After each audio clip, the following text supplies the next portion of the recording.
Well, welcome back, everyone, to our final session of the day. And we're very fortunate to have a fantastic international panel with us today. And I'll introduce our panelists in just a moment. Really what we're going to be looking at is what's been happening across the globe. We'll take a little bit of a look at the last 18 months, but of more interest is what's happening in different geographical regions and how do things looking forwards over the next 18, 24 months. How much of the changes that we've seen over the last 18 months are temporary and how much is permanent, and what do we see as things evolve into the future. So on our panel today, we're very lucky to have Sabine Geldermann. Sabine is not only in charge of Drupa in Europe, but actually she's also overseeing the international expansion of related trade fairs in the Drupa portfolio in Asia, such as All in Print China, Shanghai, Pack Print International Bangkok, Thailand, Pack Print Plaza, Manila in the Philippines, and Digital Print Conversion in Düsseldorf in Germany. We also have Beatrice, Klose, who's Secretary General of Intergraf, the European Trade Association representing the graphical sector in 18 countries, and of course Ford Bowers from the USA. Ford is CEO of Printing United Alliance, the most comprehensive member-based printing and graphical arts association in the United States. So welcome, panelists, and thank you for joining us. What I'd like you to do, just first of all, is ask you just to say a little bit more about your organisations and its coverage, and maybe what the market looks like in the areas that you cover. So, Beatrice, could you tell us a little bit more about Intergraf and its coverage? Sure. Thank you, Jarrold.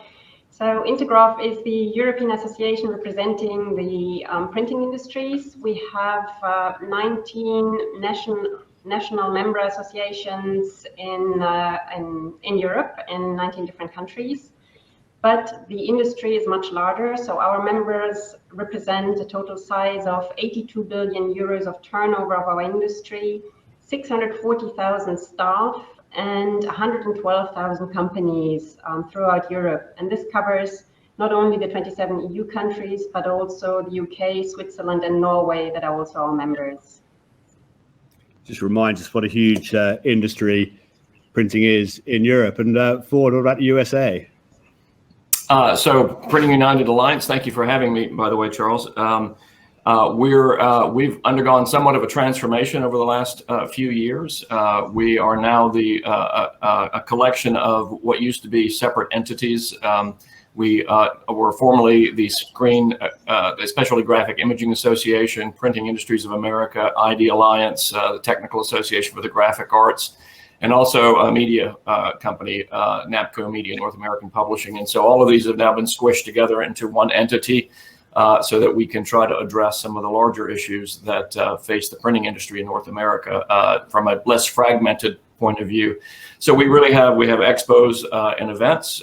We have a media branch when we have our association branch. So we have really three main business units, and the idea is that, hopefully post-pandemic, these will be more than the sum of their parts in the coming years. And so we look forward to being able to really integrate these things and move them forward. The industry here, just very briefly, is bouncing back fairly nicely. Of course, everything has been kind of redented by the Delta variant. And so there's a bit of a cooling off right now, but we still predict that the printing industry, the GDP for print will be about 5.5 to 6.5% annually this year, probably slightly behind the national GDP, but we're just a little bit of a lagging indicator there relative to what else is going on. Most of the printers that we talk to now, we've got our second quarter research was completed about 6 or 8 weeks ago. We see about 3 out of 4 are experiencing increases over the first quarter, and those increases are averaging about 15% right now. So it does appear that everything's on the right track for most of the printers. And this is, by the way, across all of the segments: commercial, packaging, apparel, industrial, and so on and so forth. So right now it looks pretty good. We're hoping that it continues to move forward. It sounds like a really positive message. Sabine, you've got obviously a lot of responsibility internationally for the Drupa events. Could you tell us a little bit more about Drupa and the role that Drupa plays in helping the industry see what's coming down the track? Yes, absolutely. First of all, thank you very much for the introduction and a warm welcome from Düsseldorf. Yeah, Drupa turned 70 years last year in 2020. Since its existence, was founded in 1951 and unfortunately has to be cancelled in 2020 and has been postponed. So Drupa is considered to be the world leading trade fair for the print and packaging industry, and having seen a lot of consolidation and shifts as well when it comes up to technological trends. So it used to be the platform of every 4 years where new innovations and breaking technologies, cutting edge technologies are displayed and shown. And we're certainly working on that as we are planning to kick off Drupa 2024 already in January. So only in a few months, again, back to the market 2 years prior to the event. However, just what has been said already from Ford's side, the past 18 months have been quite challenging. 2/3 of leading trade fairs take place in Germany. And if you consider that in regular non-crisis years, approximately 180,000 exhibitors from all over the world, 10 million visitors, and a huge economic impact on production is taken place in Germany, being a very important trade fair country. That certainly has caused a huge damage. And the German Association for the trade fair organizers, AUMA, estimated the economic damage and loss around 42 billion euros, which is corresponding to 36 billion pounds. So, however, as Ford just said, there's some positive development, and organizers are looking forward to the upcoming months. Just to give you an example, we just only 2 weeks ago had a very successful trade fair on our own fairgrounds, the Caravanning Salon, with more than 185,000 visitors during 10 days and more than 600 exhibitors, with a good hygienic and security concept that clearly shows and underlines that trade fairs are getting back in a safe environment. And specifically the experience since the pandemic started with all digital formats, which certainly added value to organizers and to customers. But when it comes up to consumer, not only to consumer goods, but to capital goods, that's the feedback we receive. You have to engage with all senses, with machinery, and it's a huge consultation part as well. So people and customers look very much forward and getting engaged again to physical fairs, and that's the good side of the story. It's really interesting to hear you say that, and as Ford has said, actually there are some signs of spring and autumn, as it were. You're seeing events come back online. You're seeing great attendance. Are you noticing a geographical difference between what's happening in Asia, for example, and what's happening in Europe at the moment? Sabine, with Drupa? So as we are not yet in the market again with Drupa, certainly we can just take other references. And needless to mention, we are planning the medical show, which is the leading show for the medical industry, in November. And what we are just observing right now is that there is still a huge uncertainty from countries that regularly take place, from China, from India, from Pakistan as well, with their group stands. There are still restrictions and quarantine regulations that might avoid that people can travel as they usually did. So in, let's say, the meantime, just after post-COVID times, so-called leading or world trade fairs will certainly have a stronger focus on the European participation.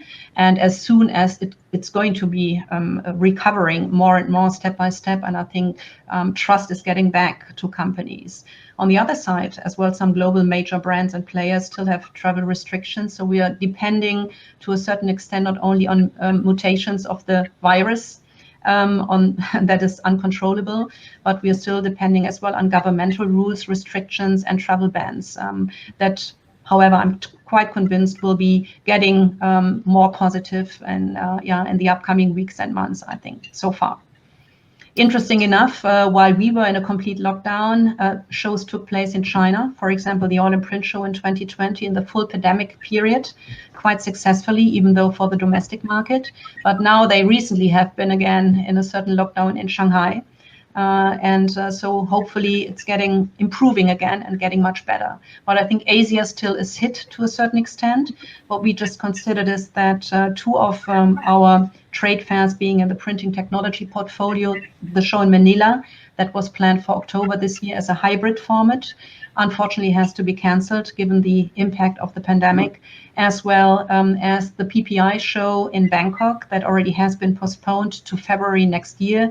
And we, following the consultation and the feedback from customers and our partner association, we will move back again to the regular cycle, which will then be in October next year. So Thailand and some neighboring country, Indonesia. So we have a subsidiary in Singapore and China. So we're getting regularly updates, even on a weekly basis, from colleagues abroad. And so we are having quite, I think, authentic picture of what is happening in these markets in terms of trade fairs. Yeah, it makes planning very difficult, doesn't it? Beatrice, Ford just talked about things picking up in the States, and we'll come back and hopefully talk about that a little bit more. Are you seeing demand coming back across Europe in Intergraf members in a similar way? We are seeing demand coming back. I wouldn't necessarily speak about a plus of 15% for the year 2021, but we do see very positive indicators, be it from the UK, Charles, you know that, the first, particularly the second quarter of 2021. But also from Germany, where things are picking up and the expectations are quite positive. So that's really good. We do see a positive outlook for the next couple of months. Yeah, been very similar here, and I think we know that there's a real appetite for face-to-face meetings and actually for events, which is really encouraging. Yeah. So Ford, you talked about the recovery in the States, and I think you said that was across most of the sort of subsectors within the industry. Within that, though, have you seen sectors come back or remain a little bit damped down? I think so, yes, but they also need to be bouncing back. A lot depends on how low their trough was. So, for example, in apparel really got hammered. Because so much of the apparel are small sole proprietorships who are dealing with sports teams and concerts and merchandise and things along those lines. So they probably took a bigger hit. Commercial also took a big hit as marketing budgets got squeezed. On the other hand, packaging was not as nearly affected. So their bounce back is relative to how deep the trough was for them. But everyone seems to be bouncing back now. So is everybody back where they were? I would say some have surpassed their 2020 numbers and even 2019 numbers.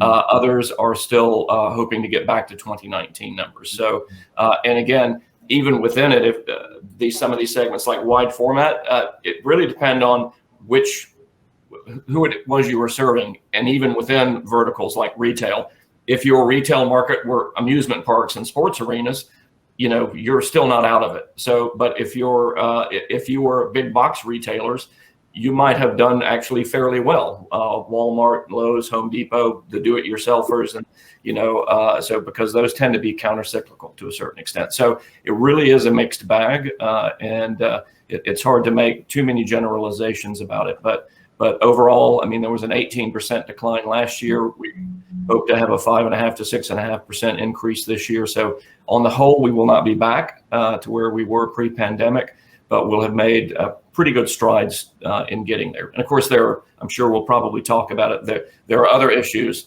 rather than just top line revenue that are now affecting printers across the board. So. Yes, well, I mean, maybe we should just explore that a little bit in a minute. I think we've seen certainly a very similar pattern to recovery here in the UK. Packaging has remained quite strong. That's got some challenges at the moment, which I think we'll probably talk about.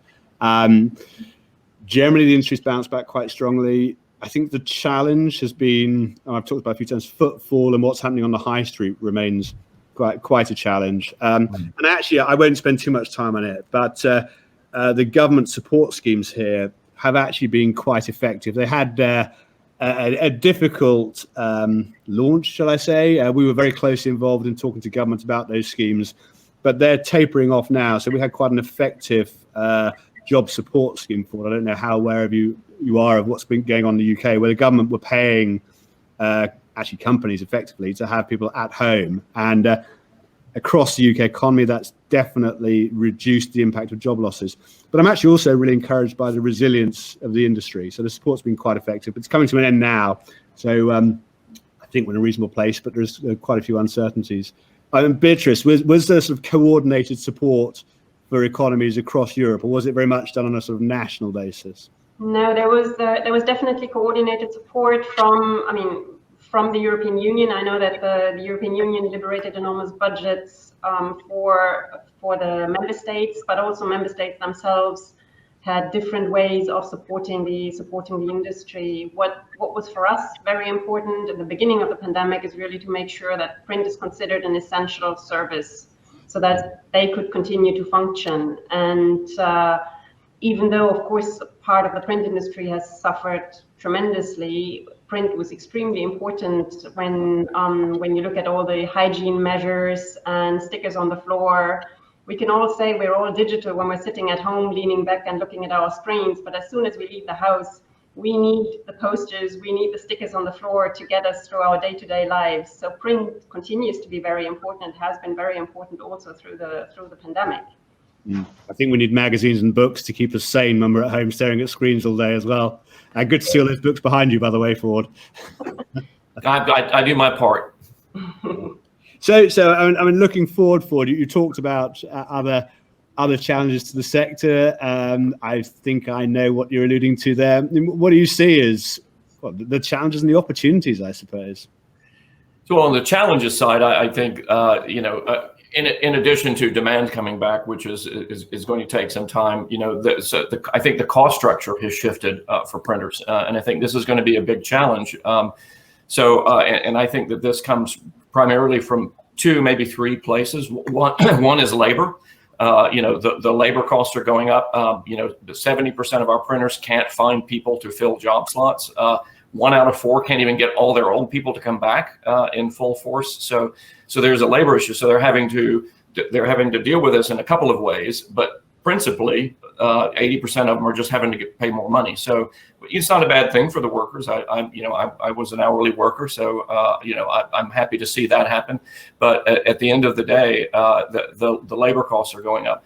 There are transportation issues. The cost for a container coming from Europe or Asia is 4 times what it was pre-pandemic, and this affects other things.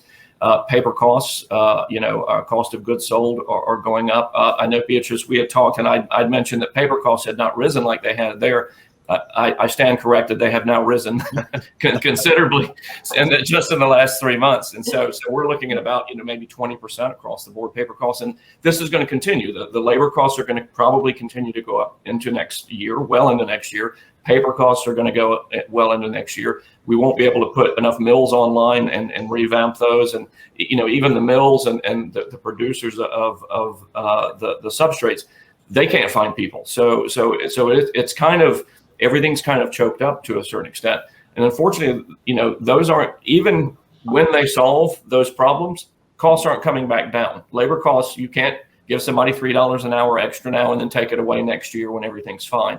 And once paper mills raise their pulp prices, and once paper companies raise those prices, they're pretty much, that's where they are, and that's the new normal for everybody. So there is this cost of goods sold, and so the only good news there is so maybe this is driving innovation, maybe it's driving efficiency.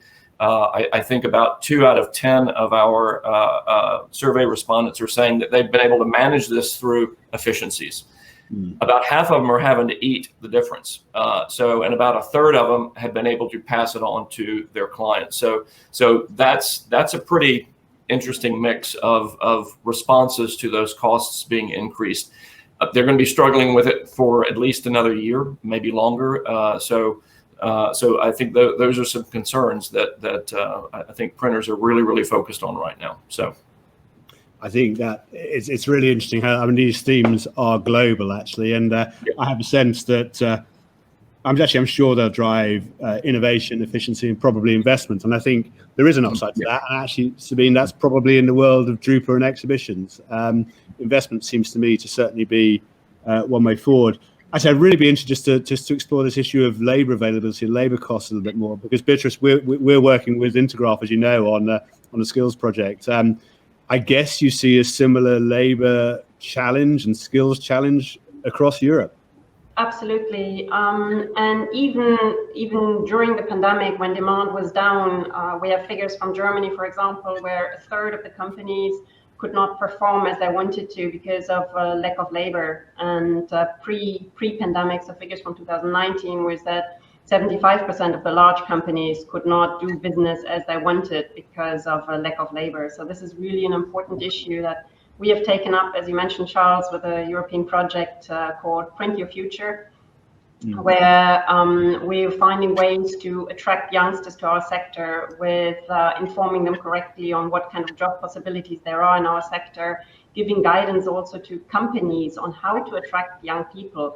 How do they need to change? What is important for young people to get into the printing industry? It's different aspects. They're focused on sustainability. They want to have an impact. They want to have flexible working arrangements. So how can printing companies adapt and make that possible, or try to arrange for it so that young people become interested in working for us? There's some really, I mean, I've seen some of the work that's been created on that project, and what struck me is that whilst we're quite fragmented in our approach, and I think this work's going to be so important in pulling that together. Actually, as an industry, we do a lot of things incredibly well in terms of trying to attract skills in, and we've got fantastic, certainly here in the UK, we've got fantastic training programs. Trying to engage with people, with young people, though, is quite a challenge, actually, and I think that there's a need to get across as well. I guess the perception of our industry just often isn't the reality of the industry, and there isn't a silver bullet to that. I know Drupa, Sabine, again, we've worked with you in the past about getting apprentices over to see Drupa. It's a fantastic event, isn't it, to get across what a modern industry, well, printing is. Yes, absolutely. So unfortunately, we had to postpone, but when the timing was, we had excellent projects that were realized with students and schools, and would have been shown at the at the stage at some of the conference areas, and we had so many, let's say, interactions with exhibitors and students, and even our partner association, the BDMA, had launched as well a campaign at diverse universities that were involved and engaged, and so we're certainly going to continue that, because the basis is there. We simply have to reactivate it again for the upcoming months until Drupa 2024 is going to take place again. For the next, let's say, 12 to 24 months, we are working on that and continuing the excellent exchange, just to rebuild and to enhance the image as well as the opportunities that the industry is offering. So that's at least on our agenda. Yeah, I think there is a positive here. It's hugely challenging, but I think what we can all see is, you've already talked about transportation issues, talked about paper issues. Those may be cyclical, actually. They may not be. They may be longer term. But I don't think the labour issue is cyclical. It's been there in the background for a long time, and it's coming to very stark relief now. And if it's not cyclical, it will only be addressed if we actually play a role in helping the industry address that. And to me, that's around training, and it's I think government can play a role in that as well, actually. And I think we need to engage with government to encourage them to help businesses make it easier to invest both in equipment and in skills. I mean, is that sort of lobbying side of life, part of life in America for you, Ford? I mean, it's getting a lot worse, and I actually think it's I don't have any. There's no silver bullet, as you mentioned. I don't have any. I have a lot of thoughts about different things to do.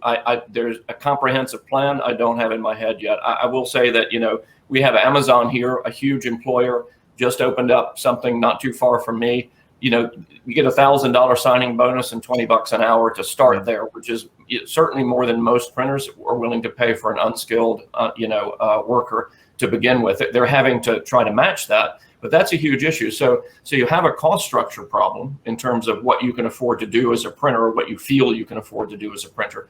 And then you have an ongoing training problem. And I think that for an association, for an example, I think one of the things that we can do is we can build something that allows training and education that is inexpensive, and allows you to take an unskilled worker and to give them a career path, something that they have the ability to ramp up. And I think one of the things that they don't see when they come in is maybe they just see a production thing, and it's not much different than Amazon, because there's no educational path, there's no vision of what they could be 5 years down the road or 10 years down the road. I think that there's a lot to be done in that regard. And of course, I don't know much about Europe and how it works there, but we're a federated republic here, so states make different rules, and all the universities are you got to pay to go to them, and so it really is it's a hodgepodge of different things. So there's really no one size fits all. There's no one program that's going to fit all here. So it's going to take a good bit of effort to solve this problem. So. But we have some ideas, about how to do that. Capitalism, if that's what we all are to a certain extent here in this country, has an answer, and that's pay people more. And so maybe that's what will have to happen. I don't know. So I think that if you go to a Votech school here, you can be an air conditioning repairman, or auto mechanic, or an electrician's assistant. After 6 months, and you pay your tuition, you come out, you make $40,000 or $45,000 a year. The printing opportunities there are dropping like flies, because you come out of a print shop and somebody wants to pay you $20,000 a year or $24,000 a year. No one will do that. So why would any 18-year-old or 19-year-old person do that? So doesn't make much sense. So I think there's a lot of structural issues that have to be addressed at the same time. Opportunity has to be addressed at the same time. As you mentioned early on, branding for what is print needs to be addressed collectively as well. What is print today? And what are the job opportunities, like Beatrice said, illustrate the paths, that sort of thing. So it's a big effort. That's kind of where we are with it. The range of opportunities is absolutely enormous. And we had John Bailey on, I think, yesterday, who runs a very successful entrepreneurial group here in the UK, just talking about the range of opportunities in their organization. Ironically, despite running the main print trade association in the UK, I am being one for this panel, but probably not for now. I shy away from a discussion of what is print, because we go down so many different rabbit holes, it's impossible to answer. But what I do think is, and what I do see for sure is, actually, it's been interesting what's been happening in the UK. I'll just go into that a little bit. The UK's had a real productivity problem, actually. We've typically invested at a lower rate than our comparator nations across the globe, actually, particularly in Europe. And I think the government have seen that, and what they're trying to really encourage now is, I think they're accepting that labour costs are going to go up, and I think they believe, rightly or wrongly, that will drive companies to invest in training and to invest in productivity and in equipment, because you can't raise your salaries unless you have higher skilled people, unless you have more productive businesses. So it creates a lot of pain, but that may be the thinking. Mm-hmm. Really interesting. Got a couple of questions coming, actually. So, Sabine, this is one for you. And is Drupa currently conducting research for a new global report that covers a pandemic and predictions for a post-pandemic world? If yes, when is it coming out, and when can we get it? Yeah, so we're planning the upcoming trend report for beginning of next year. The series is going to be continued, and we're trying, as we consider knowledge transfer as so important, to use again the panel that we launched already in 2014, which is a global panel of specialists, and reactivating that latest beginning of next year. So that's said in 3-4 months. Mm-hmm. And again, just to answer the final question, yes, it's going to be available again, free of charge for the community. That sounds at least the management summary, yeah. Mm-hmm. Really interesting. I know, Beatrice, there's so much fantastic research that comes out of Intergraf as well, and I know we've got a few words to say about some of your reports around the state of printing and the nature of printing and how it's developing. Well, we work on collecting statistics that we make available to our member associations and their member companies, be it on the state of the industry, but also on things like paper prices, which are currently extremely important for everyone to see and deal with. So that's one of our missions and what we will continue doing.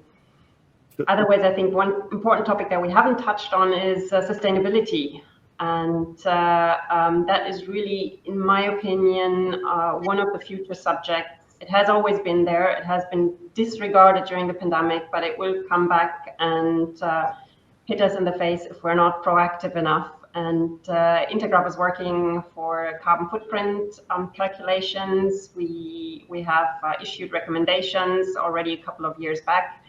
But there's a well-working carbon footprint calculator for the printing industry that BPIF is using called Climate Calc, and 17 other countries in Europe are using it. So we're really trying to help printers to be better, to have a better environmental performance and be in line with the customer requirements, because a lot of pressure on sustainability is coming from the customer side. We've had really high levels of interest in all our activities in that space, and the carbon calculator that you've just mentioned there is a really thorough approach. One of the things that is interesting is that there are so many different approaches to carbon calculation, and our role is to help the industry understand that and to understand how it can improve performance. I'll sort of start to wrap up in a minute because we are heading with time. But the US is a really interesting country. Do you see it's very different to Europe in many ways? Is there a similar focus on sustainability in the States? I would have to say no. I mean, overall, there are those who focus on it, but I would say that we're a little more free market,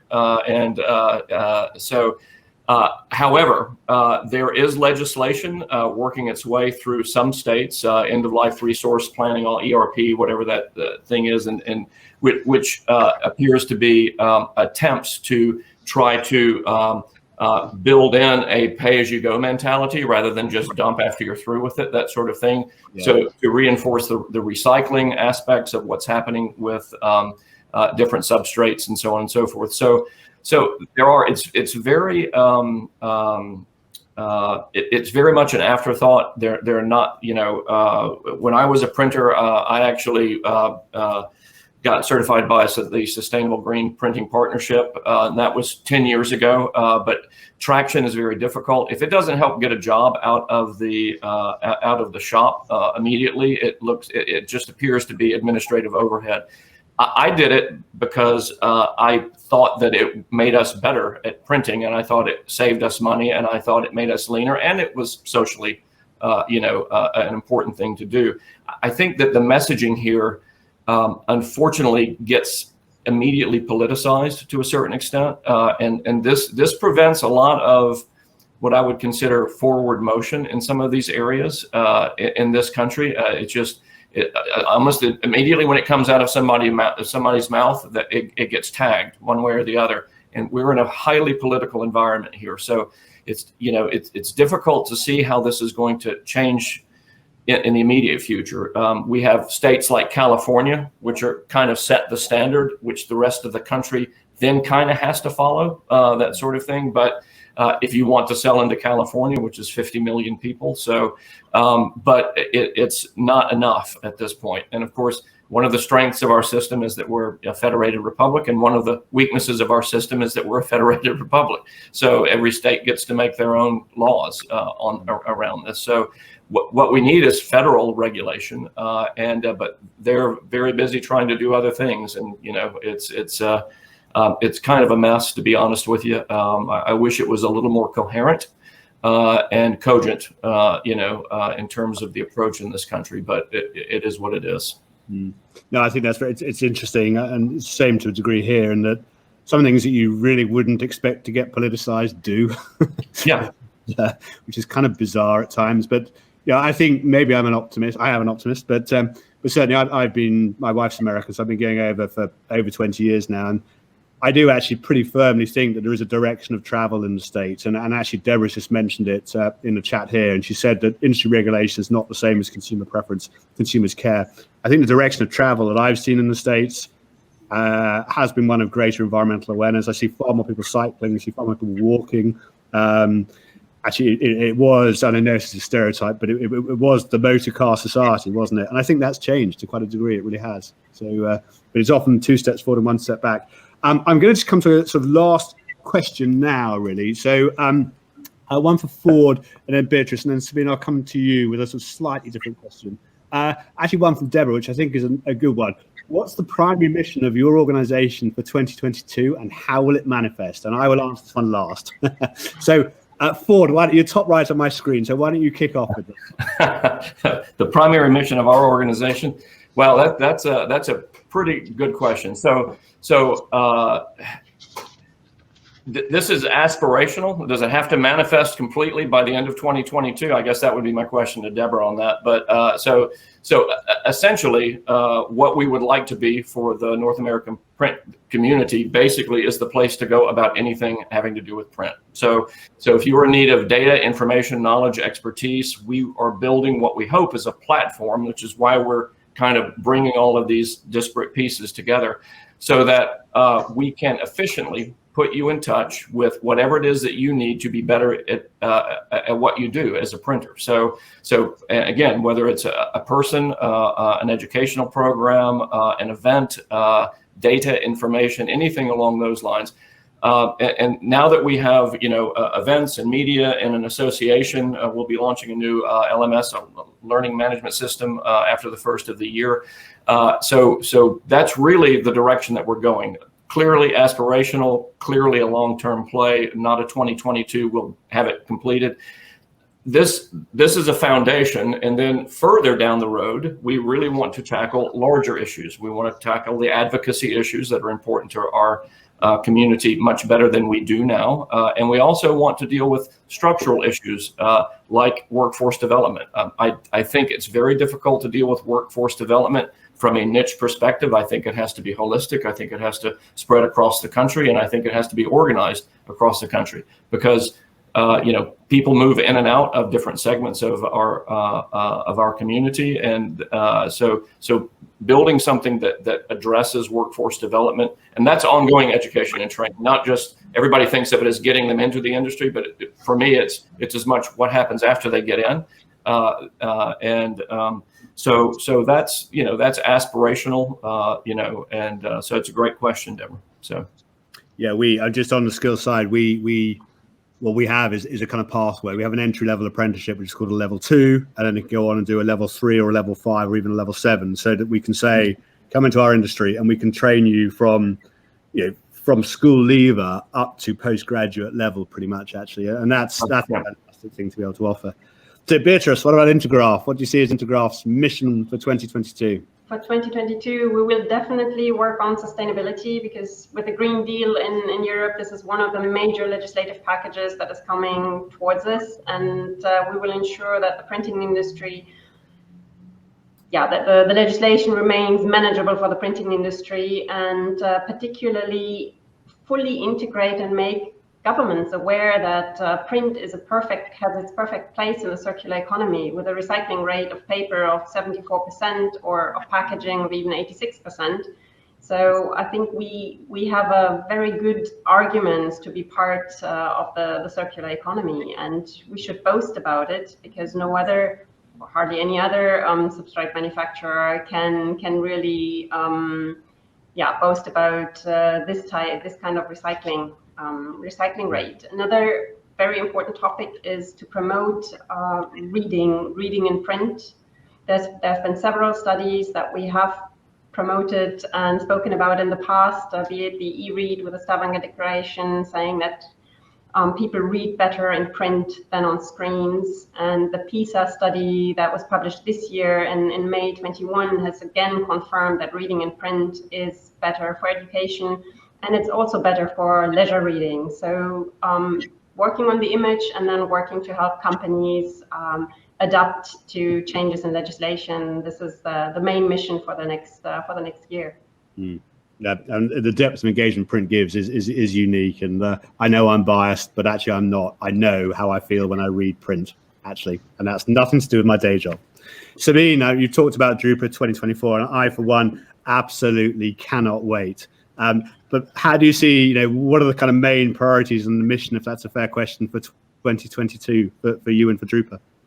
So speaking from the organizer side, even though we are as well providing knowledge transfer, we are looking very much forward to strengthen again the USP of Drupa, to prepare the platform again as highly relevant and valuable for the industry, with all that has been said already in terms of directions, orientation, navigation, building up a vision together with our partner association that always has been so important to understand where the industry is heading, and including very important themes and topics such as sustainability as well. Circular economy has a high priority. That's what we identified already together with the VDMA. We are launching or just diving much more deeper into it. And that's not only covering the printing industry, but as well the plastics and the packaging industry. And as we are organizing the K-Show and the Interpack Show, there are a lot of synergy effects. And needless to mention, even though the theme seems to be, let's say, very often used, but ongoing digitalization will affect as well a lot of new, let's say, services about, that will affect not only the print service provider side, but as well the manufacturing side when it comes up to analysis of data and understanding the needs of customers and so on. So I think we are just certainly going to focus very strongly on these topics to make sure that Drupa 2027 will be again, let's say, the meeting point for the decision makers worldwide, and in an inspiring atmosphere and ambience, and as well focusing on the image of our industry and let's say the variety and the different fields of application that I think will grow in the future. It's certainly, I think, as we've gone around the room or gone around the screen, some really positive messages about how we're looking forward and how the industry will develop and how we can play a role in that, which is actually, I think, is very exciting. From a BPIF point of view, we've clearly, like you mentioned, we've got this very strong focus on sustainability. We've got our sustainability group with the tools that's been launching. If I sort of think about it more holistically for us, it's about creating stronger networks. It's about knowledge sharing up and down supply chains. We're sharpening our sector focus on books, on point of sale.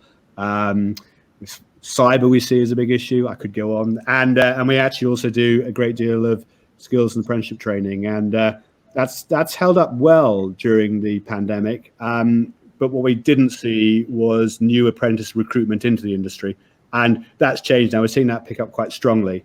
So we need to continue to support that. Well, we've actually been going for an hour, believe it or not. So we've overrun slightly. I don't suppose I should be pleased to say that I think I may have chaired the only session which has overrun significantly. And I think that's a good sign. So thank you very much, Sabine. Thank you, Ford. Thank you, Beatrice, for joining us on the panel. Really appreciate it. And wish you a very happy and successful rest of 2021 and 2022. And I've no doubt I'll be speaking to you all very soon. Thank you. What I'm now going to do, everyone, is attempt to wrap up a very large number of sessions in the next 5 minutes. So panelists, you're welcome to stay on screen. You're welcome to turn your cameras off if you'd prefer not to remain visible. That's entirely up to you. But I'm just going to sort of wrap up briefly from today. I thought we were going to have an incredible day, and we certainly did. We started off with Shay talking about the fact that I learned today there may be more plastic than fish in the sea in 2050, which worries me as a fisherman, I can tell you. We learned the importance of solving client problems and providing sustainable solutions. And actually, he touched upon the fact that good design is endless. And I think that we may see a culture shift to see more life cycle considerations. Steve Middleton from Cellar Glass with Olga Monroe from the Retail Institute talked about the many different directions that print can be taken in a way that goes way beyond what can happen in digital. And I think that's fascinating. And the importance of sustainability in all those discussions. We then had the panel from the Pimento team, Stephen, Mark, and David, looking at carbon negative tomatoes. Who'd have thought that? Fantastic to see. And the remarkable way that innovation can come up with solutions to challenges in a way that we couldn't anticipate. And I think there was a really positive theme coming through in that panel. And that was that innovative, sustainable investment opportunities need funding, and funds are looking for them. The brilliantly named Do Good has set up to address that market. So that was brilliant. Matthew Faulkner gave us a masterclass from Canon on return on investment in print, how technologies make print so relevant and such a great part of the marketing mix. And I think that wasn't just about technology. It was about the need to discuss and engage with clients and customers in a different way, in a trusted way. And that was a theme that came through today. Lisa Froben talked about Plan A. That was a Marks and Spencer's complete new program around their sustainability agenda. She talked about a holistic approach to stakeholder engagement, education and activism with a small a, and keeping it simple. Deborah, who I know is still online, gave us a great insight into strategies for lead generation, which in a fragmented media world is a huge challenge. And I certainly got an action point there, which was, if you get engagement, engage back, actually. So I will continue to brush up on my social media skills. We saw Jim Farmeries of talk about the future of live events. I know so many of our members not only do print, but they do live events as well. So it's a really interesting insight there, and the offer of a visit to their site, and I understand a free lunch if there is such a thing. So thank you, Jim. That was a very generous offer. Morton, I called him irrepressible, and he was bound to be. Fantastic from Inkish TV. Amazing to hear Steve Jobs repeat the fact that if you don't pick up the phone, you won't make progress, and you've got to be willing to fail. And I think finding solutions and realizing opportunities is about being bold. It's about being brave. It's about being imaginative. Actually, something forward I think the US is often better at than certainly the UK in terms of seeing entrepreneurs and expecting that the road to entrepreneurial success often includes a few bear traps and a few trips and falls, and that they season entrepreneurs as individuals. So Steve Jobs was referring to that, and as I said, O'Leary being his not terribly diplomatic self, being provocative as always in that short clip, and he's the chief executive of Ryanair. So anyway, it's thought-provoking. Morton actually also, and I want to just point this out, he's made available 57 curated films, and so that's a great repository of information. And then we came to the panel today, actually, and I really cannot express my gratitude deeply enough to you, Ford, to you, Sabine, and to you, Beatrice, for a fantastic discussion. Thank you so much. Not always easy online, but we had a lively discussion, and I look forward not only to a live Drupa, but who knows, to a live event with us all on a panel again together, and we can go and have a glass of wine or something afterwards. So thank you very much indeed. Well, generally, I want to say thank you to everyone, to all our audience, actually. Huge thank you to our sponsors. Thank you to all the presenters. The content will be available online, I think on the BPIF YouTube channel. I think we're putting a link up on that if it's not up already. We've got virtual networking coming up next. So if you'd like to virtual network, please stay online. So what about tomorrow, day 3 of VMC 2021? That starts with registrations at 9, and at 9:15, I think Amy Hutchinson, who is the chief executive of BOSS, which is our sister organization in the office product sector, will be leading tomorrow's sessions, and all sorts of topics around environmental disclosure. We've got Stefan Casey from Nestle talking about innovation, and actually something I'm really looking forward to is that Canon are doing a live demo of technology at 12 o'clock tomorrow. So I don't know what time that will be in the States, Ford, but if it's not some insane time, please patch in and have a look at that. So I will wrap up on that note. It's been a very packed day. I think it's been a fantastic day. Huge appreciation and thanks to the panel today and to all our presenters, our audience and our sponsors. Thank you very much. Goodbye for now.